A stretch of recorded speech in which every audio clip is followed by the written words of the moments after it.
coming. City Lit's a great organization. Thanks to them, I'm proud to say I was originally one of their first board members more than 20 years ago. So I know the organization well.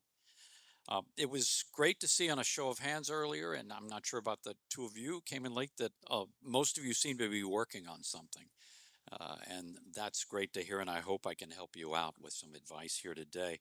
And as I told the rest of them, if you have some questions when I'm explaining technique or anything like that, you don't have to wait for the Q&A on those types of questions. Just raise your hand and we'll try to get to them then. I think it helps to start with talking about what suspense is.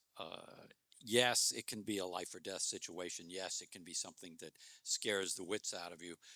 But I think if we look at our own lives, we find that most often what suspense is, and it's the kind of thing that affects us most, it's those questions that wake us up in the morning.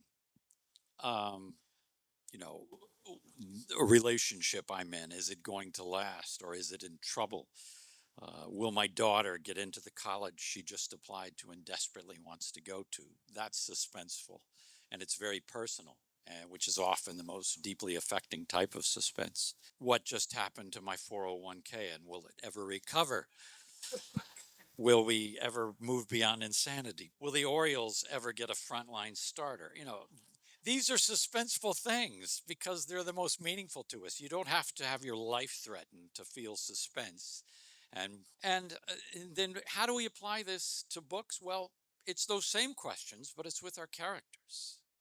And if you want to build suspense quickly, the two things you can do best are get the reader invested in your character as quickly as possible, so that when we also begin raising these questions, not overtly, but within the body of our copy, about what's going on in the lives of these characters, those questions will be vital to us as readers as well.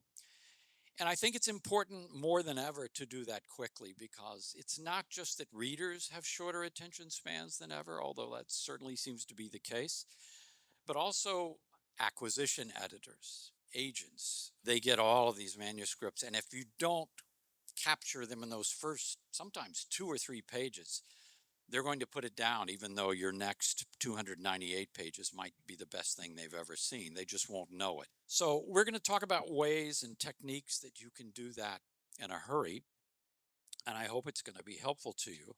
First off, if you think that building suspense and doing it quickly even is entirely the province of genre writers or even writers of today, then all you need to do is go back 164 years to the first page of Great Expectations, where by the fourth paragraph, Charles Dickens has us worrying about a 7-year-old boy and whether he's about to be killed by an escaped convict, and no less set on the atmospheric moors at dusk. And no less in a setting, this young boy, we find him, it opens, he's standing in a cemetery looking at 5 gravestones engraved with the names of his mother, his father, and his 3 brothers and sisters. So already we're invested in this kid. 4 paragraphs in. Already we're wondering about this prisoner who's talking in a way that seems to be deflecting, well, he's not going to do this dirty deed. It's going to be some horrible guy he's traveling with. Already we're invested in a lot of questions that have arisen. How did this boy become an orphan? He's 7 years old. What is he doing alone on the moors at dusk? How did he get away? How affected is he by these 5 tombstones? That was a heck of a deed to do that in 4 paragraphs. And we think of novels from that era, the 1800s, as being slow to get started, and they often are, but there are a lot of lessons in there, and novelists who were sort of ahead of their time in this as well. And today you see it. And so what I would like to do to prove that this is not just the province of genre writers like myself, not that there's anything wrong with that, and we try to use the same literary techniques, I'm going to be teaching first from the beginnings of 2 literary novels, just 1 paragraph in the case of the first one, which is World's End by T.C. Boyle, which won the National Book Award back in the 1990s. The second one being the first chapter, which we'll look at, of Possession by A.S. Byatt. She wrote that, I think that was She won the 1990 Booker Prize for fiction. And we'll look at that. And she is able to build suspense in a book that opens with a researcher in a library where no one is personally threatened, and to show that you can build suspense with just about anything. And we will look at some of the language they used and how they used it, some of the indirect ways in which they taught us about their characters in a hurry, and the stakes and the questions that they were able to raise early. Now, we'll then take a deeper dive into the opening pages of my next book, which comes out in July. Not out of vanity, I hope, but because it's the only manuscript I can read from and tell you with 100% certainty what the author's motivations were and why I chose not just certain paragraphs, but exact words that went into there and very late edits. Because when I write my opening pages, and I suspect this is true for you as well, I am rewriting and rewriting it. And every day that it takes me, if it takes me a year and a half to write a book, it takes me about 2 months, 3 months to write the first 50 pages. That's where I spend the majority of the time. And I'm going to mention some advice I've heard, which I'd like you to throw away because I hear it fairly often. It's that if you get stuck on your beginning, just put it aside and write some later chapters, and then you can always go back to it and it will occur to you then. I could not disagree more, because especially when you're trying to set tone and character and get people invested in these things early, you want your beginning is what everything else is going to flow from more than ever. So yeah, struggle with it all you want. Take 3 months to get it if you want, but get that first, because everything will follow from that, as you'll see. So I should add that when I'm discussing each of these books, I'll be handing out copies of the passages after I've read from them, so that you can then follow along in the discussion about certain language and techniques. Um, I'd also like to address a few approaches which have become popular for generating suspense in a hurry, which I think can be effective, but I would advise against them because I think they've also become overused to the point of cliche. And those acquisition editors, what they're really looking for more than anything, besides the beauty of your prose, and they are looking at that, what they want to be grabbed, but if you're doing something that has become overused or a cliche, then they're going to tend to set it aside as well. And these three things are, one is to always have a dead body on the first page. I have heard that advice. The second one, immediately inject your readers into the middle of some sort of high action scene. Just start right in the middle of something that's rushing headlong. And, if not a shootout, then maybe a chase or the middle of some unfolding catastrophe. The third, begin by awakening your character in the dead of night, either with some disturbing or creepy noise, or with a phone call, or a knock at the door, or intruders coming in through the window. Now, all of these can work, and all of these might be something you might want to have somewhere in your book, and that's fine. But to me, if you have them at the beginning, I've read so many books, the phone rings, it's the dead of night. He was jolted awake. Jolted awake is something you should always avoid, especially on your first page. That will put it on the slush pile immediately, of all those sub-editors who are eating pizza while they plow through 200 manuscripts in one night. So, and as I said, they can all work, but I do advise against them. So, in saying that, I'd like to additionally stress that it's not just the first few pages of your manuscript which are important, but the first few paragraphs anytime you're introducing a main character. You might not introduce all your main characters or even all your point of view characters in that first chapter. I've got a book which I've just started on, and I'm about 14,000 words in, and I'm going to read a couple of introductory paragraphs for characters from that. And it's got 3 point of view characters. The book that I had published a couple of years ago, my most recent one, it had, I think, 3 main point of view characters, 2 with limited point of view. The one that's coming out in July has 3 main point of view characters. So you should treat the introduction of each point of view character as if it's the opening of a book. the same attention to grabbing and trying to establish character quickly, to trying to get your reader invested in that character quickly. It's just as urgent every time you do it. I know editors about 20 years ago, when friends would submit, when I would submit, they used to complain about that type of approach. They would say, you've got too many beginnings to this novel. Now it's sort of accepted that whenever you're introducing a character, you're doing the same kind of techniques that oftentimes, anyway, not always, everybody can do things differently, which is another rule of fiction. Every rule is made to be broken. I remember Elmore Leonard, a fantastic writer of suspense, gets readers involved very quickly. Wonderful dialogue. He had his 10 so-called rules for writing, which were often quoted. Number one on the list was never begin with the weather. And when I turned in my last manuscript on my previous book, it was called Winter Work. And the opening description was about a man in a forest in the midst of winter and how everything had opened up in the landscape. And my agent even said, do you really want to start with weather? You know, that Elmore Leonard rule. And I said, let me read you from the first page of Get Shorty, one of his most famous novels that was adapted for a movie. And right there, he was writing about the weather. So even he ignored his own advice. So much for rules.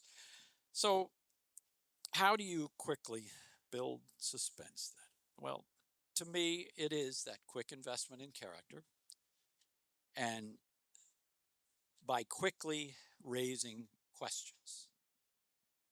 I'm going to give you a writing prompt later.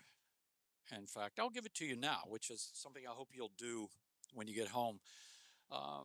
For your writing prompt, and I've got this, I'll hand it out to you in case you forget it, so don't worry about having to write it down. Your writing prompt, if I can now find that writing prompt, is to write a single paragraph with no more than 2 sentences, which introduces me to one of your main characters, and while doing so, immediately raises at least 2 important questions about that character or their life or their circumstances. And then I will read you, toward the end of this, I will read you 2 character openings that I've had in the work in progress, just to give you an example of how you can raise those questions quickly. The first work I'd like to teach from is World's End by T.C. Boyle.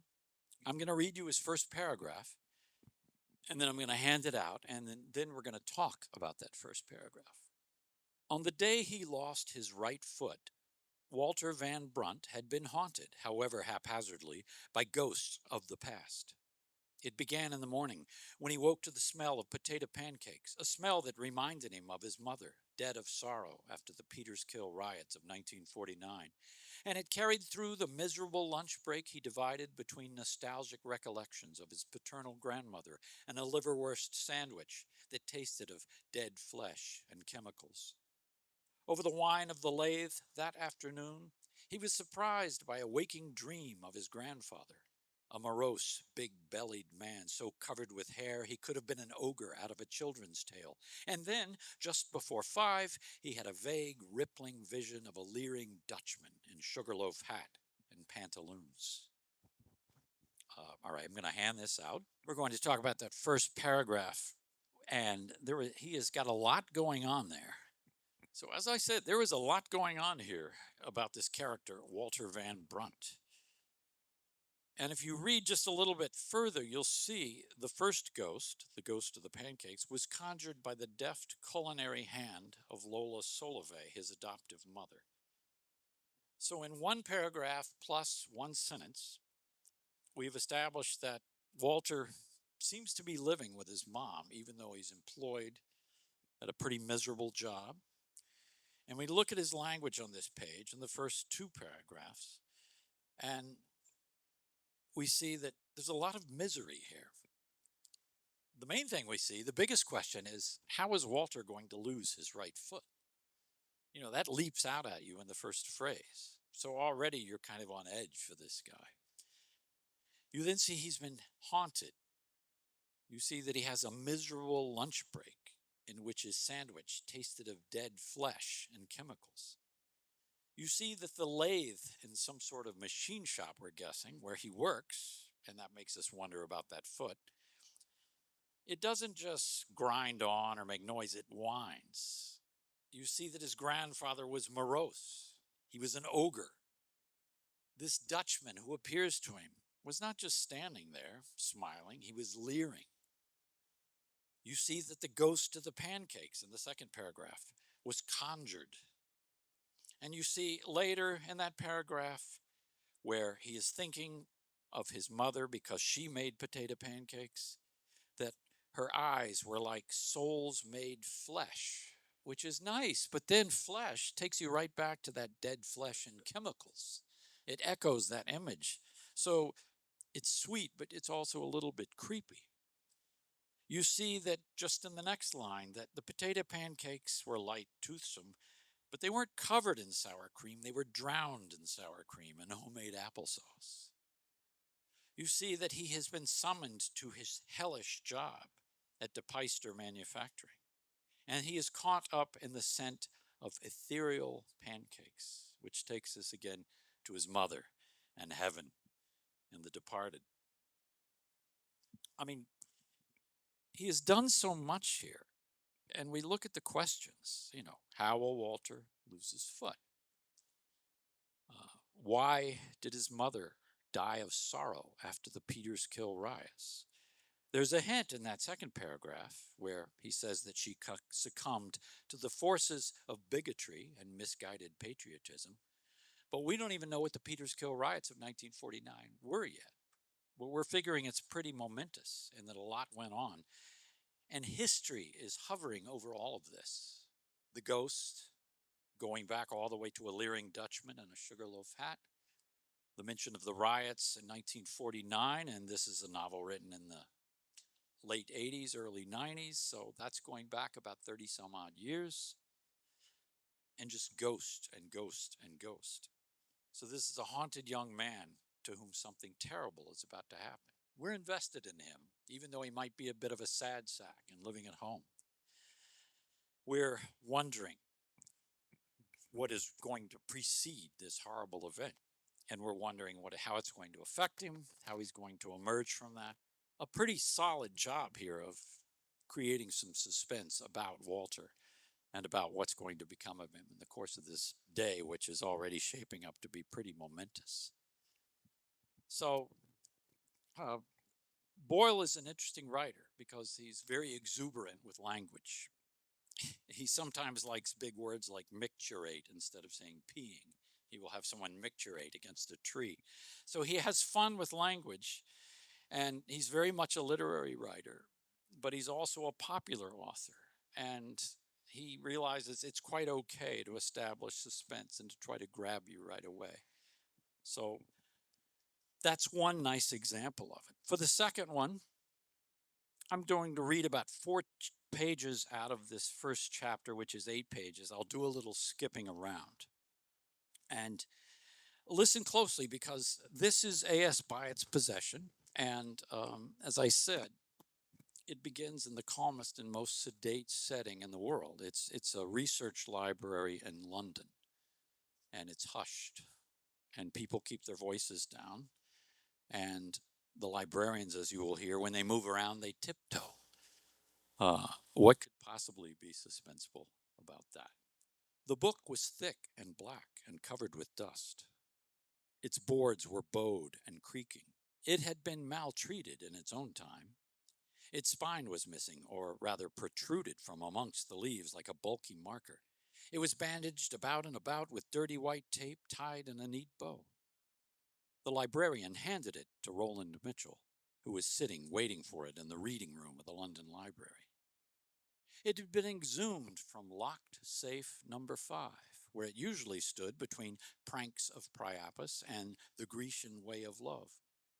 It was 10 in the morning, one day in September 1986. Roland had the small single table he liked best, behind a square pillar with a clock over the fireplace, nevertheless in full view. To his right was a high sunny window through which you could see the high green leaves of St. James Street. The London Library was Roland's favorite place. It was shabby but civilized, alive with history, but inhabited also by living poets and thinkers who could be found squatting on the slotted metal floors of the stacks or arguing pleasantly at the turning of the stair. Here Carlyle had come. Here George Eliot had progressed through the bookshelves. Roland saw her black silk skirts, her velvet trains sweeping compressed between the fathers of the church, and heard her firm foot ring on metal among the German poets.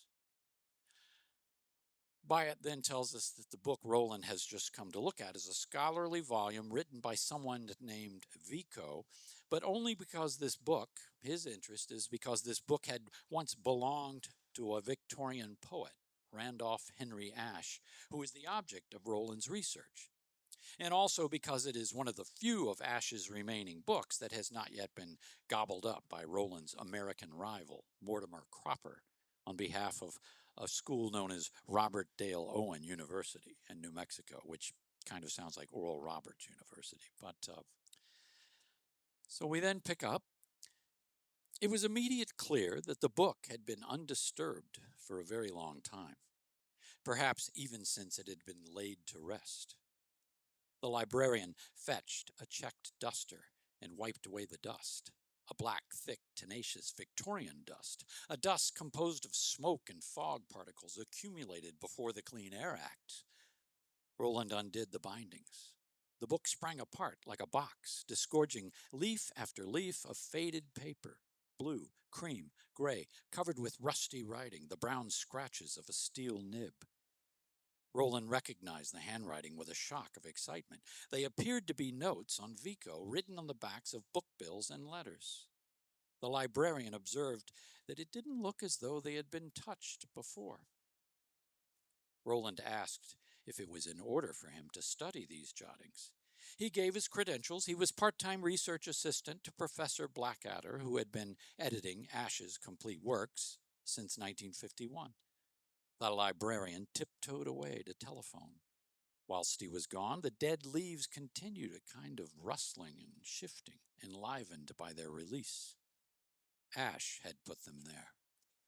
The librarian came back and said, yes, it was quite in order as long as Roland was very careful not to disturb the sequence of the interleaved fragments until they had been listed and described. For about a page more, she describes Roland's careful reading of the pages over the next hour, as well as even more careful reading of handwritten notes that his object of his research, Ashe, left within those pages. The clock ticked. Motes of dust danced in sunlight. Roland meditated on the tiresome and bewitching endlessness of the quest for knowledge. Here he sat, recuperating a dead man's reading, timing his exploration by the library clock and the faint constriction of his belly. He would have to show all this new treasure trove to Blackadder, who would be both elated and grumpy, who would anyway be pleased that it was locked away in safe 5 and not spirited away to Robert Dale Owen University with so much else. He was reluctant to tell Blackadder. He enjoyed possessing his knowledge on his own. Under page 300 lay 2 folded complete sheets of writing paper. Roland opened these delicately. They were both letters in Ashe's flowing hand, both headed with his great Russell Street address and dated June 21st. No year. Both began, Dear Madam, and both were unsigned. He then reads 2 rather extraordinary personal letters, apparently written by Ashe himself, to an unnamed younger woman who, by all indications, he has just met and is quite excited about. Although there is no indication that either of these notes, or maybe some other version, was ever actually sent. And Roland, knowing that Ashe was married at the time, is intrigued. Roland was first profoundly shocked by these writings, and then in his scholarly capacity thrilled. His mind busied himself automatically with dating and placing this unachieved dialogue with an unidentified woman. Had the correspondence continued? If it had, where was it? What jewels of information about Ashe's ignored, arcane, deviously perspicuous meanings that was quoting from the letters, might not be revealed by it? Scholarship might have to reassess all sorts of certainties. On the other hand, had the correspondence ever in fact started, or had Ash finally floundered in his inability to express his sense of urgency? It was this urgency above all that moved and shocked Roland. He thought he knew Ash fairly well as anyone might know a man whose life seemed to be all in his mind, who lived a quiet and exemplary married life for 40 years, whose correspondence was voluminous indeed, but guarded, courteous, and not of the most lively. Roland liked that in Randolph Henry Ash. He was excited by the ferocious vitality and daring breadth of reference of the work, and secretly, personally, he was rather pleased that all this had been achieved out of so peaceable, so unruffled a private existence. He read the letters again. Had a final draft been posted, or had the impulse died or been rebuffed? Roland was seized by a strange and uncharacteristic impulse of his own. It was suddenly quite impossible to put these living words back into the page 300 of Vico and return them to save 5. He looked about him. No one was looking. He slipped the letters between the leaves of his own copy of the Oxford Selected Ash, which he was never without. Then he returned to the Vico annotations, transferring the most interesting methodically to his card index, until the clanging bell descended the stairwell, signifying the end of study. He had forgotten about his lunch. When he left, with his green and tomato boxes heaped on his selected ash, they nodded affably from behind the issue desk. They were used to him. There were notices about mutilation of volumes, about theft, with which he quite failed to associate himself. He left the building as usual, his battered and bulging briefcase under his arm. He climbed on a number 14 bus in Piccadilly and went upstairs, clutching his booty. So, quiet Roland has just committed theft. And we're already raising that question about him. We're already wondering what the import of this research is going to be. And let me hand out this passage, and then we'll talk a little bit more about some of the details that she's done to achieve her effects. So, if you look at those pages of hers, what's interesting is you basically have 3 characters. You have Roland, who we get invested in because he seems a little put out by his own boss, Blackadder. He doesn't even want to share with him good stuff that he finds. He's definitely put out by this guy, Mortimer Cropper, who is a nemesis. And when you introduce a nemesis, even like in such a passing way on the first page, it's like that old saw they had about when you introduce a gun in a book. If a gun is there, it always is going to have to eventually be fired. This nemesis will have to appear at some point. So even if it's more than 100 pages later, it's not a bad idea to introduce one quickly, even in a glancing reference, because you'll know that that's coming somewhere down the road. You'll know already that there's sort of an enemy to be worried about, or at least an adversary. You're also getting the character of Ash, and we will meet him a lot more through research that Roland does, through research that a young woman will be doing also about, as it turns out, the young woman involved in these letters.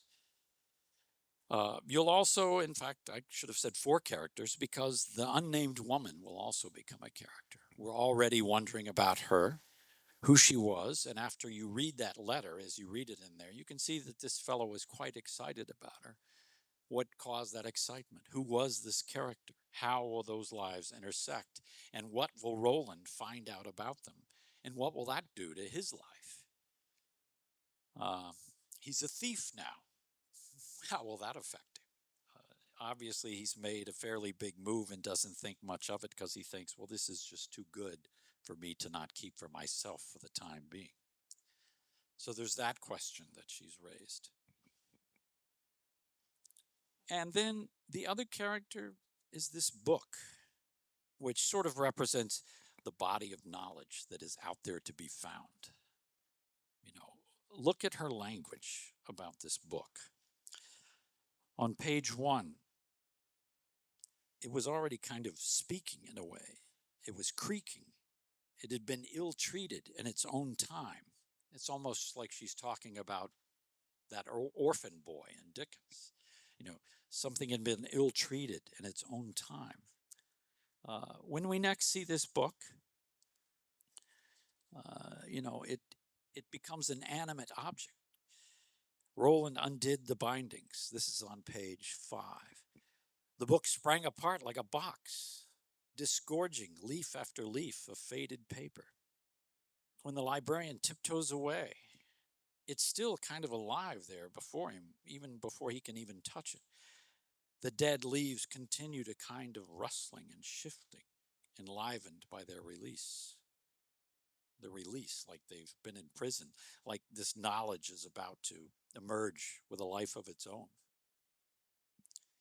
He then reads the letters, finds them, and it's all of this is, it's become a living being, not this book, but the pages within it. Enough so to thrill Roland. And so all of these questions are raised. She's done this with an old book in a library where everyone is being very quiet. And maybe you have to be a bit of a bibliophile to be excited by this, but if you are, it's very suspenseful because you are wondering it. So it just shows you how you can create suspense, maybe if it's for a more limited audience, but still, there is suspense on these pages. And you're invested in Roland. You're invested in knowing more about this book and more about these letters and what it might all mean. And by the way, I highly recommend this book. One of the great reads of the last 30 years or so. I'm going to now move to my own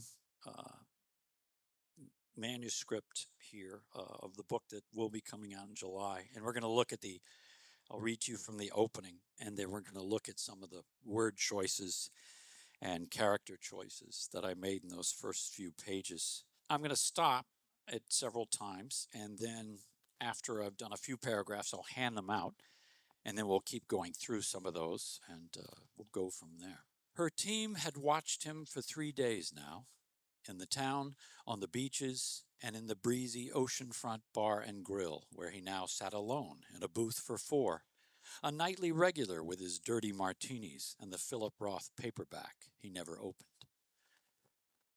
So what I was trying to do there was basically set up someone who's obviously a lonely man. He's alone in a booth for 4. It's the vacancy of those other seats sends a real message. He's a nightly regular with his dirty martinis. We're thinking maybe he's drinking a little bit too much. He has a Philip Roth paperback, which, at least in this bar and grill, he never opens.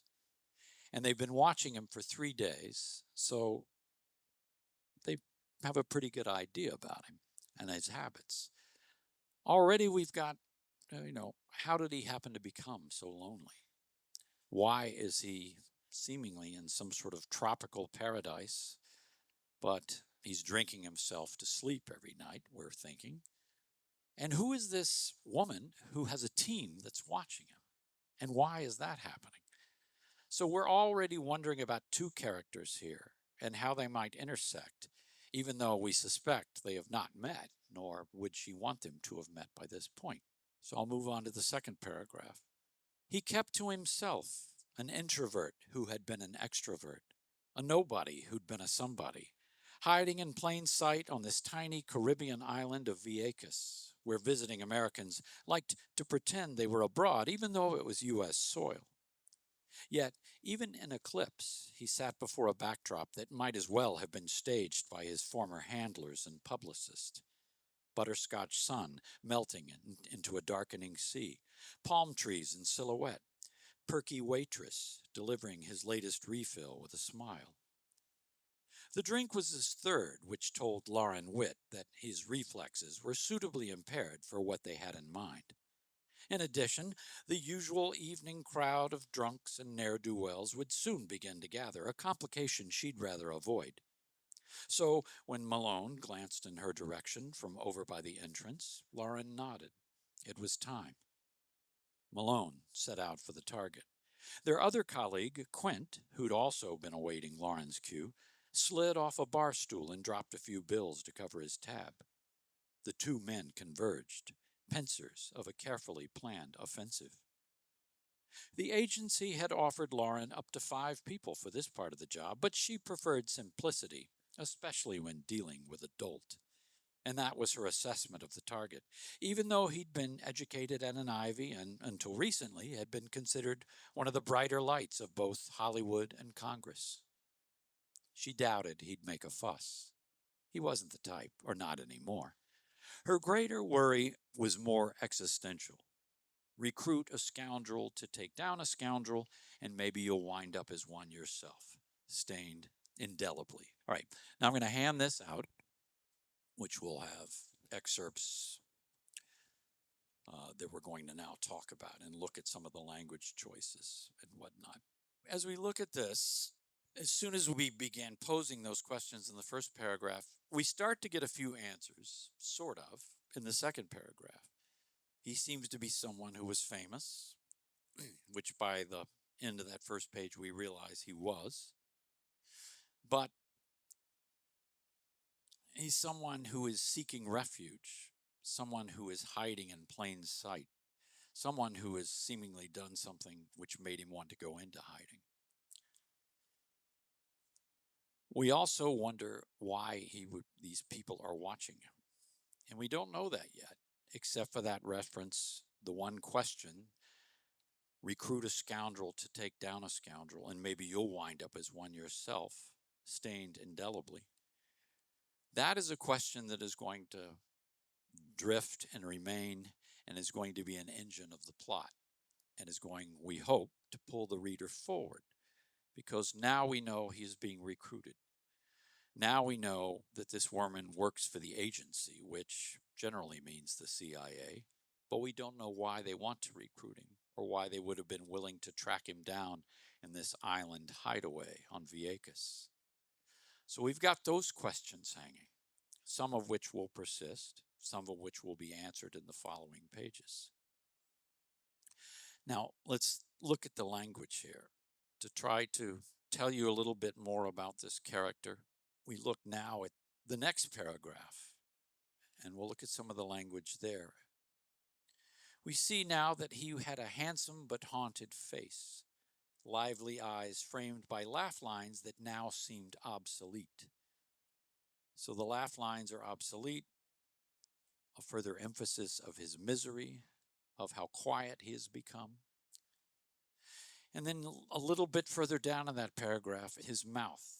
It was wide and expressive, flexible, as if specifically engineered to mug for cameras and deliver outrageous punchlines. Although here on Vieques, it had generally been as rigid as a death mask. This is a man who's reached the end of his rope. And then we learn what had become of him and why. A little over 2 months earlier, this face, that of comedian, actor, filmmaker, and former U.S. Representative Harold C. Hal Knight, Democrat of California, had popped up almost continuously for several days running on Twitter, Instagram, Facebook, Fox, CNN, and the websites of every major American newspaper. It began with the emergence of a video shot with a phone of a profane, sexist, demeaning, and possibly inebriated verbal tirade by Hal on a film set. The clip was shocking enough for its language, but it went viral partly due to a brief moment of, well, indecent exposure. Or that was the most popular interpretation. Others weren't so sure. By itself, the episode might not have sunk him, but its instant popularity had elicited further disclosures from half a dozen female co-stars and crew members from his recent professional past, who came forward in rapid succession with their own tales of unseemly things Knight had said or done. On a spectrum of bad male behavior that ran from, say, Al Franken at its tamest to Harvey Weinstein at its vilest extreme, Hal's transgressions fell well toward the lower end, yet still within the vast middle ground where final judgment often depended on who was doing the judging. While none of his actions would ever land him on a criminal docket, they had been more than sufficient to immediately convict him in the court of public opinion. So, this is a man who had been Me Too'd, basically. And we're still wondering why this would make him useful for the Central Intelligence Agency. So that question is up there. We're still wondering how someone who is sunken so deep into privacy and his own sort of depression over all of this and his own shame, because as we'll see, he is a man who has a lot of shame about this and a lot of contrition already. We'll see that he wonders if he would even want to come out and work for something like the CIA, even though they tell him he'd be doing them a great service. So it's not going to be an easy sell. And it's not going to be something he will go into lightly, even in his state of having gone into deep seclusion. We're going to introduce another character on the next page.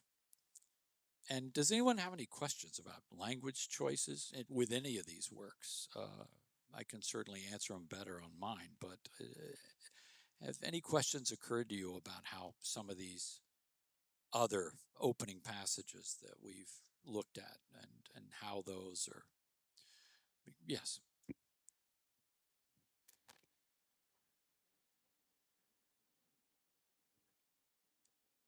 Well, that's a great question. I love selecting names for characters, and I spend a lot of times on it. And going back to Dickens, he probably, you could get a sense for his characters by every name that he had, Uriah Heep and things like that. You could tell if they were going to be slick or terrible. I think it's something you should pay close attention to. When I picked this guy's name, Hal Knight, I wanted sort of the idea of a fallen knight, of someone who thought of himself as somebody who was doing good or at least amusing things, and he's now fallen. Hal is kind of an everyman type of name. It sort of seems simple and even maybe a little dopey, and someone you might underestimate. Lauren Witt, her last name tells you that I hope that she's sharp and that she might be a little bit short with people. And she's obviously pretty stern. She's not real happy about this job because she doesn't think very much of the character they're supposed to recruit.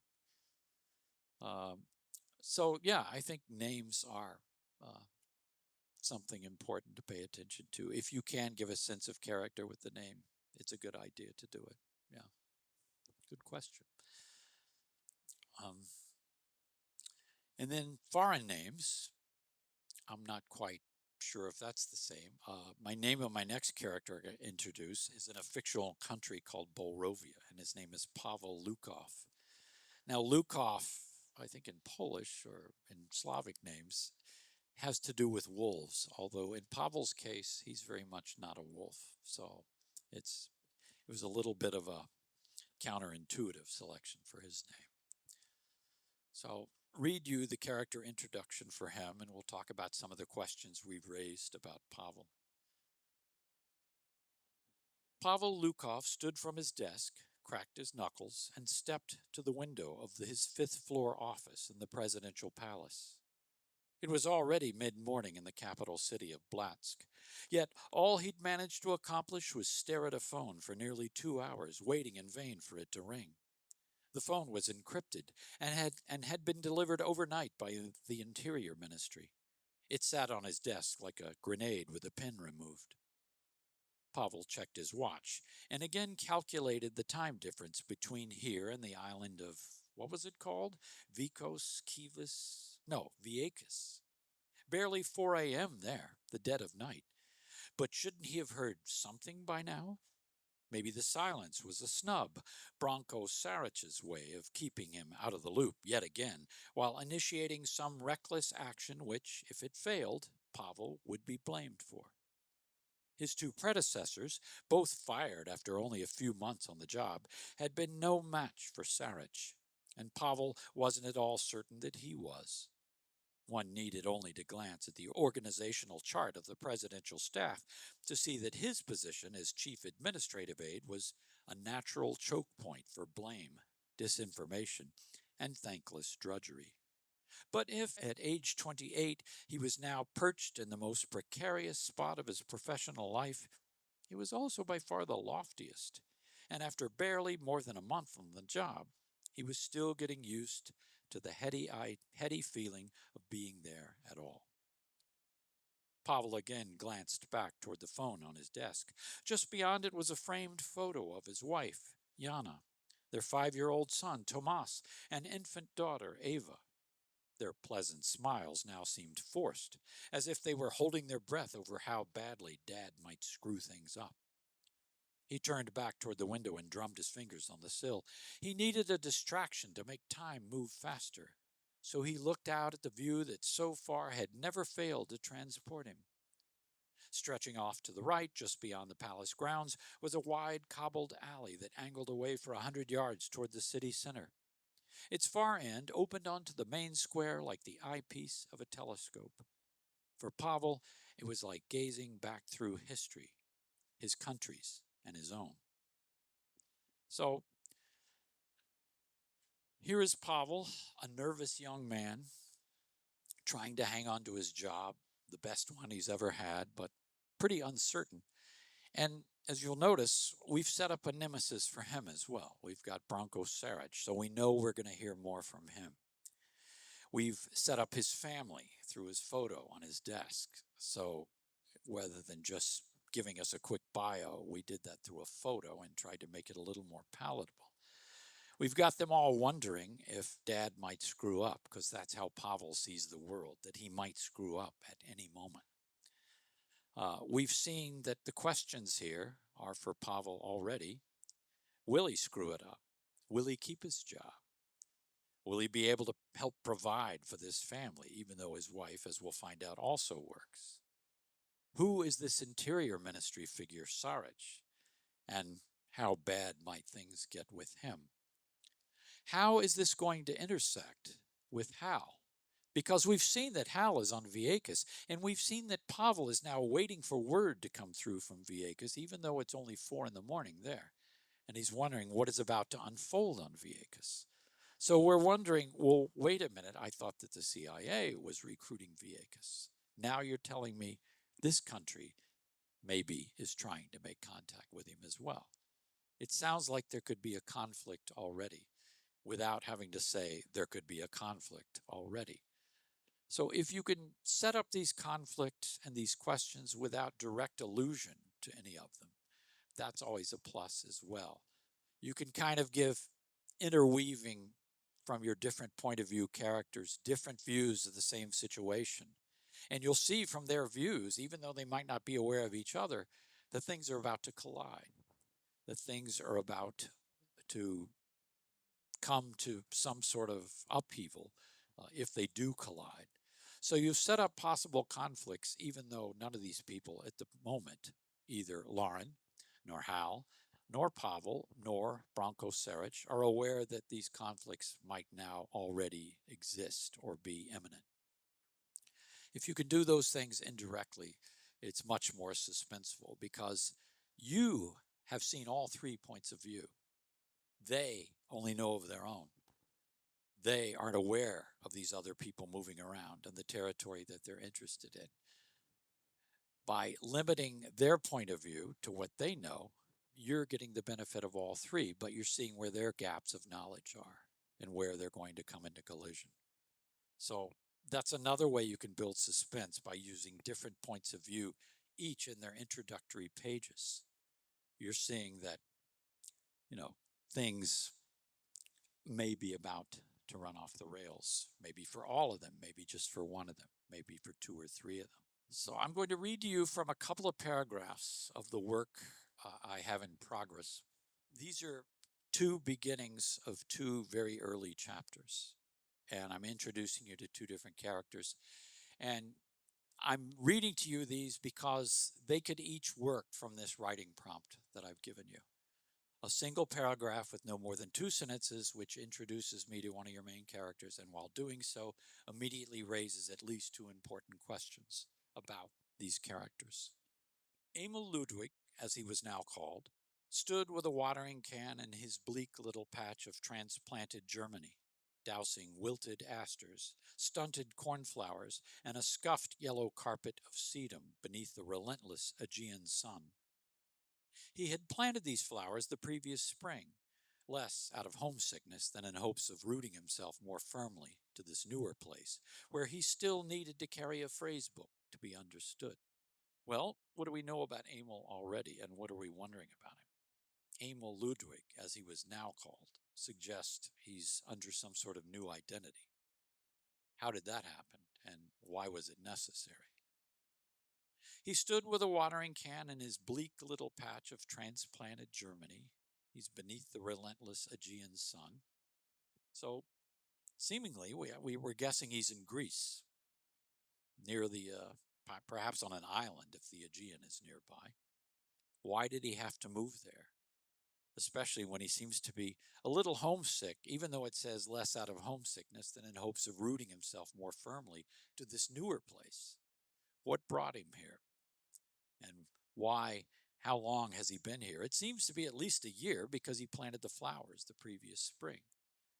So we've raised several questions about him. We've learned a good deal about him, but I hope we want to know more because of those questions. It sounds like something may have happened that caused some sort of emergency. Why else would you need a new name, a new identity, and a new place to live where even after a year you haven't quite settled in yet? So that's the type of thing that can result from that type of writing prompt. If you're trying to get a character down in a hurry, trying to start generating investment and interest in that character, you use that type of language, you plant those types of seeds. In the next chapter, we're back in the United States. Geordie Egan, 33, going on 40, stepped into a bar off the Lee Highway shortly before noon, seeking refuge from his job, even as he told himself this little stopover was an official act of government business, a bit of tradecraft designed to thwart surveillance.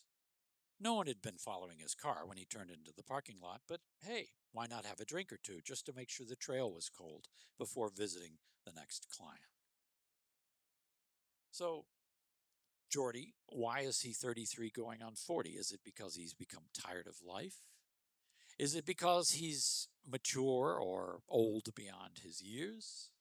And therefore, what sort of experience might make one old beyond their years? Why is he stepping into a bar before lunch, before noon? What type of problem does he have? And why would he need to seek refuge from this job? He's working for the government. The allusion to a bit of tradecraft, thwarting surveillance, tells us he might be working for a secretive part of the government. But why would he need to be thwarting surveillance when he's driving on the Lee Highway, presumably in Northern Virginia, shortly before noon? Why would someone be following his car ever? And who is this client he's about to visit? And what would that have to do with any kind of secret work? And what kind of worker is Geordie? And how good is he at keeping it secrets if he's basically seriously contemplating having a drink or two even before noon, just so he can kind of fill more time in the middle of his workday, which he obviously doesn't seem to take all that seriously. So this is how you try to establish character quickly. These kinds of hints, 33 going on 40, alluding to his employer and to his job without saying specifically yet what it is, and alluding to sort of a disgust or at least a boredom with the job, of wanting to get away from the job by what he's doing at this hour of the day. So I hope you'll think of these types of little twists, these not tricks, but these devices you can use to kind of set your characters quickly, and by raising questions quickly, build some suspense for us. Build some stakes in, because these questions you raise are the engines that are going to take you throughout your novel. The bigger the question you can raise sooner, the more that's going to be on the reader's mind throughout. It's going to drive them to keep turning the pages because they'll want to know what's going to happen, not just to these people, but to these questions that you've raised. What's going to become of it? Will we get an answer? And I will also say, when you raise these questions, answer all of them, even the small ones, because readers will notice when you don't. If you give them a small one and give them the answer pretty quick, that's a good way of rewarding them along the way as well. Give them small rewards along the way by answering some of your smaller questions without taking too long to do so. You start giving those rewards, it makes the bigger questions loom even larger because they feel like, okay, I am going to get an answer to this because I'm getting an answer to these other questions. So, whether by using your language or for whatever way, if you can start doing that, you're going to lure them along. And as I said, these are also the questions that are pulling your characters along. It's deep within their motivations. It's deep within whatever it is that's on their minds that is going to keep them moving toward a goal or toward getting away from something. All of these questions that you raise, and the sooner you bring them in, the better. Now, I'd love to take your questions, start getting some of those. It didn't have to be about craft. It could be about getting published. It could be about whatever. Yeah, go ahead. My writing process. Well, I'll say two things about that. My habit is that I get most of my best work done in the morning. My writing process, and I'm going to mention this as well because I think a lot of people, you're trying to write while you have a job usually. When I wrote my first 3 novels, I was still working as a reporter at the Sun. And I think it's more instructive to give you what my writing process was then. I would get up. We had 2 kids. They were young. They were both going to school. My wife was also a reporter at the Sun. And I started writing my first novel right after we got back from 3 years in Berlin when she had been on leave and I'd been working and traveling a lot. So I would get up at 6. I was not a morning person, so this took some training. It was about 3 weeks before it started to work. By the end of those 3 weeks, and from then on, I could by 6:15 be pretty productive. I would get up at 6, throw on some clothes, grab the first cup of coffee, take it up to the attic. My wife was in charge with getting our kids ready for school. I was in charge with dealing with them when I got home from my job because I would usually get home a little earlier than she did. So I'd go upstairs, I'd be at my writing desk by 6:15.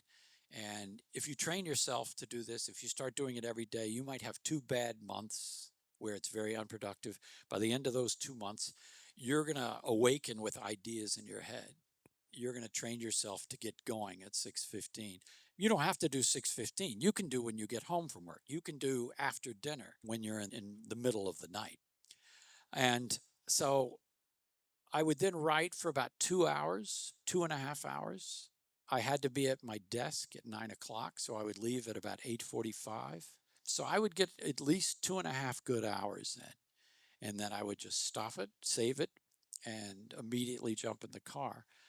By Friday, I was cooked because I was going into a job where I was having to write a lot of narrative journalism by that time as well. I didn't write a lot of news stories. I wrote a lot of news features. So those were very demanding stories. It was good because I was using the same tools in some way. I was setting scenes, building characters, but out of a notebook with real things. But by the end of the week, between the two, I was pretty fried and I needed my weekends to really recuperate. But I did that for my first 3 books. My writing habits now, it's the same in a way. I don't get up as early, but my best work is in the morning.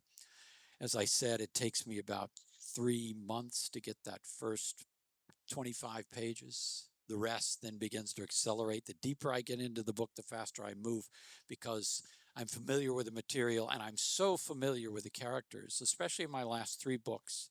I've gotten familiar enough with my characters that by the middle of the book, felt like I was almost in their conversation. I felt like I was almost taking dictation from them. If you get that familiar with your characters, that's when you know you've hit your stride in the book.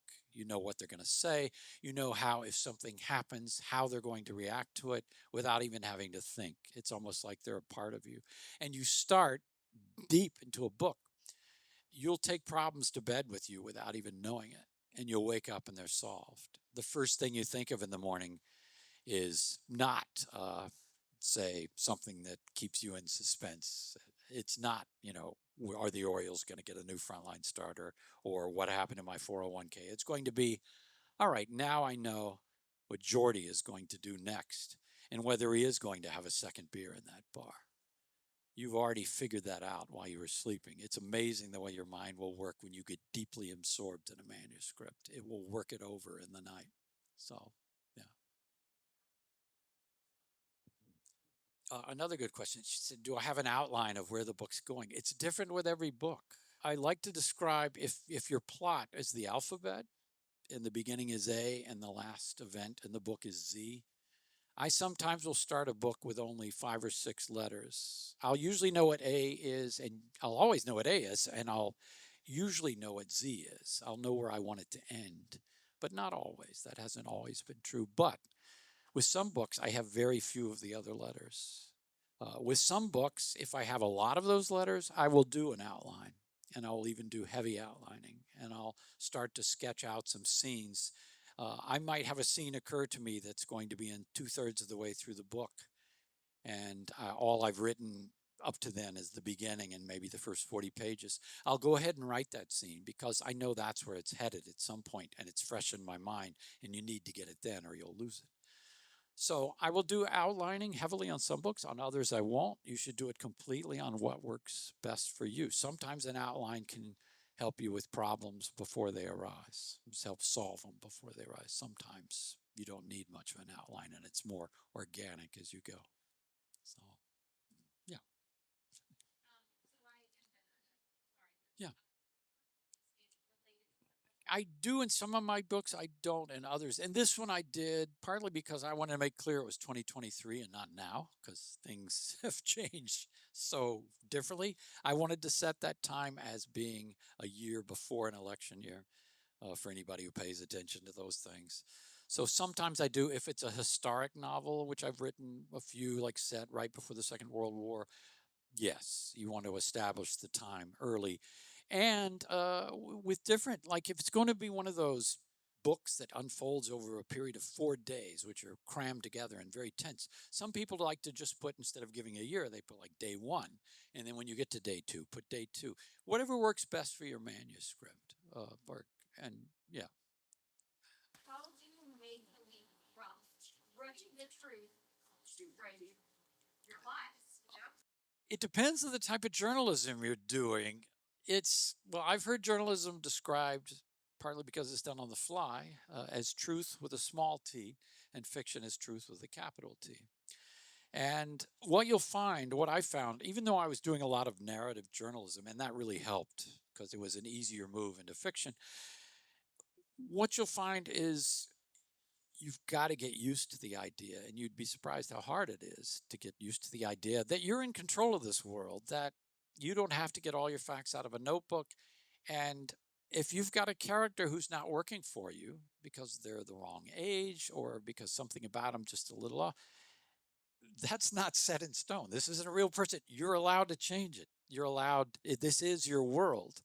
What was interesting for me in writing this book was the first time I set up an imaginary setting, imaginary country. It's in Eastern Europe. The city feels a lot like Prague or Budapest or Krakow. It feels like some amalgam of those. And I thought, oh, this is going to be, so much work to do. I thoroughly enjoyed it. I made it a more compact city. I set up certain areas where people gravitate to. It made it much easier for me to work with in a way because I wasn't worried, especially if you're, say, going to write a historic novel set in Berlin in 1989, just before the wall came down. Names of roads changed, so you can't use a current map. You've got to use an old map. Things were different. Bars that are open now weren't open then. And believe me, if you mention a bar on some street and it wasn't open that year, you're going to hear from somebody about it.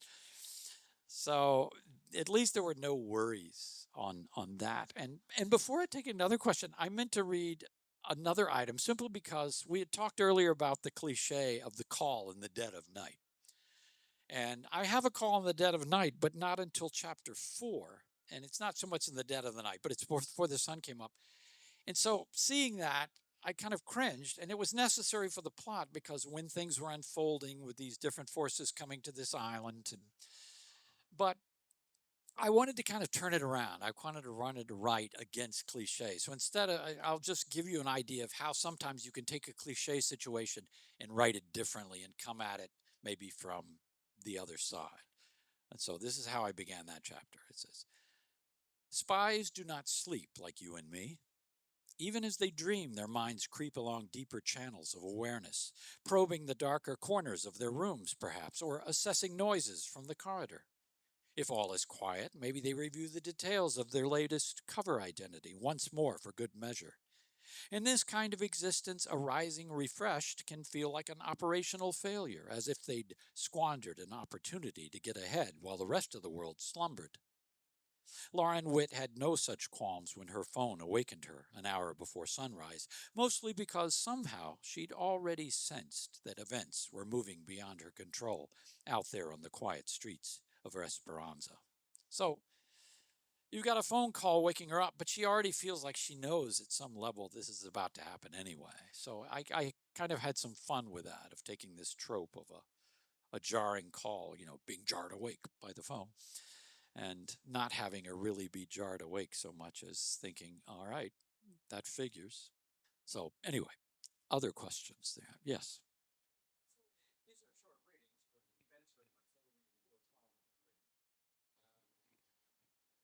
Yeah, flashbacks and whether they're abused and use and abuse of them and maintaining suspense. Um, I'm trying to think of when I've used. Well, what's interesting is I generally, when I have flashbacks, it's more often, especially in my latest few books, this one and the one before it, Winter Work, to tell you about something momentous that happened to a character which is shaping all their points now, and it's been alluded to. So you know it's there, but you have questions about that. It was like, well, how bad was it really? What really did happen? Why is he like this? And in the case of Pariah, the book I read to you from, the event that I flash back to eventually is Hal's horrible moment where he was an asshole on the set. Because I want people to know, I don't want them to think, well, what did he do? Did he attempt a sexual assault? I wanted them to know, but I wanted them to know that it really wasn't the most horrendous type of behavior, but I wanted to give the full context of it. So that was a flashback. In Winter Work, I had a flashback that I'd set up a character. He worked for East German intelligence, but he was a sympathetic character. He had a wife who had ALS, who he was caring for. The wall had come down and he was about to lose his job. He didn't know what was ahead. He was worried he was going to be prosecuted by the West Germans. He had all these secrets that all these intelligence agencies from the West still wanted, and he kind of wanted to sell some of them to try to ensure security for him and his wife. But there were these other forces which were dangerous. So I wanted to set him up as a sympathetic character. But I wanted to show at some point later that he had also had his moment where, due to the temptations of the power of his job, he had succumbed to those temptations and abused that power to show how terrible that system was, that it even tainted a man like this. I didn't want to give any hint of that until later in the book because I wanted the reader to get acquainted with him, to get to know him, to become, you know, to become sympathetic for him.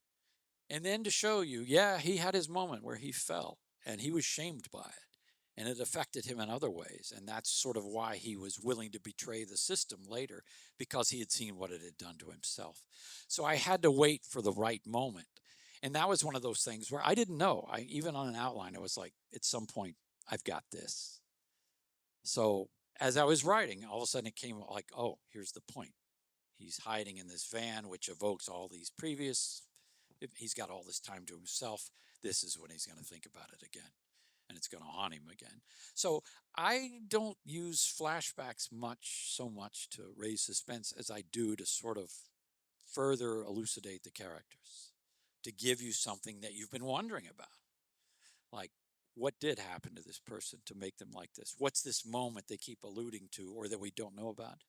And when is that going to drop in? And it's always tricky picking those moments of where you're going to reveal that and of how you're going to reveal it and what's going to trigger it, because you want it to be natural and organic and, some moment to come along and make them reconsider it.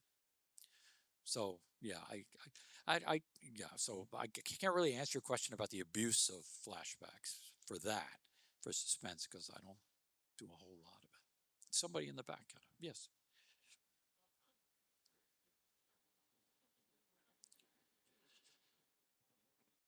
There is no hard and fast number. If I gave you a number, somebody would say, well, so and so had 8 and it worked great. So I think my happy spot recently has been 3.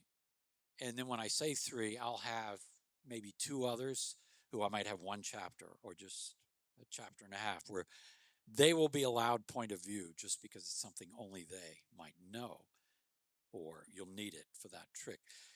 It's interesting. I've done some television writing, 2 long projects, neither of which has been picked up, but they were with David Simon and Ed Burns, the guys who did The Wire. And we had one that stayed alive for 12 years and was killed 3 different times by 3 different networks because it was too expensive. But I learned a lot about point of view characters and their uses and abuses, and what you could and couldn't get away with from them as well, and also with leaving things out. You don't have to put so much in. Sometimes it's better to leave something out in dialogue and let the reader figure it out what they're not talking about. And by omission, you're also kind of giving a little hook for suspense. Like, why didn't they talk about that? Is it because this character, the other one doesn't know it yet?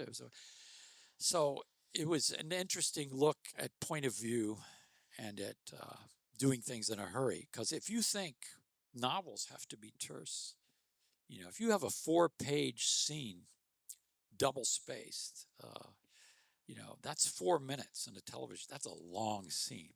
So when I first started reading scripts to get up to speed to work with those guys, I was reading some old scripts of The Wire. I was struck by how fast it jumped around. You watch it and you don't realize it. And you're reading it on the page, it's like, my God, there was an awful lot happening in those first 20 pages. A 1-hour show is 60 pages, spaced out more than this and with names for dialogue. So it's a lot less writing than 60 double spaced pages of a manuscript. But you're doing an awful lot by leaving out an awful lot as well. So, yeah. Did that answer your question? Okay. Yeah, yeah, yeah. But point of view characters. It's interesting. You might have a main character who isn't a point of view character. That's possible too. You might in fact, you might have a main character who you're going to see from 3 different points of view of other people, and they can still be a main character. So you don't have to make them point of view even if they're a main character. So, any other questions? All right.